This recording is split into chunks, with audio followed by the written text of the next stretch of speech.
The key to any good experiment is safety. So before we get hands-on, let's run through our safety checklist. A clear and safe workspace? Check. Safety glasses? Check. Safe or protective clothing? Check. Gloves and ear protection if needed? Check. And most importantly, parental supervision? Check.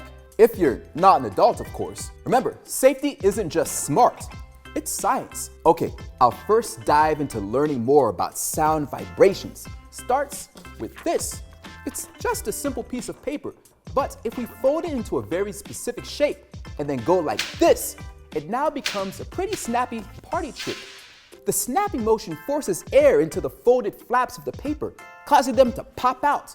The movement of the paper into its new position causes a vibration that we hear as a large popping sound. Level up.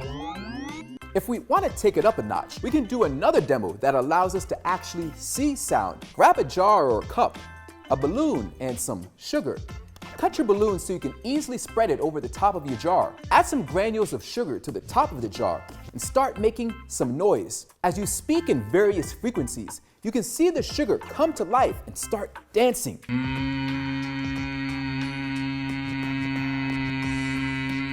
This is sound in action.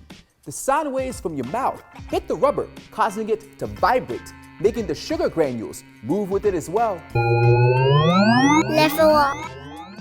At the studio, we saw where and how vocals are recorded, but what about musical instruments? Things like drums, saxophones, and trumpets produce sound through vibrations as well. And you can make your own instrument with just a few simple supplies. Grab an empty tissue box, some pencils, tape, rubber bands, and a paper towel roll. Tape your paper towel roll to one end of the tissue box, then tape a pencil to either side of the box's opening. You can now add rubber bands around the box that essentially act as your strings.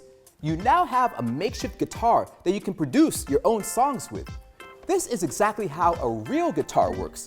When you pluck the strings or rubber bands, the air particles inside the box compress and expand due to the vibrations and are released through the hole, lowering the air pressure. More air is drawn in to correct the imbalance, allowing the cycle to repeat and creating some pretty beautiful melodies in the process.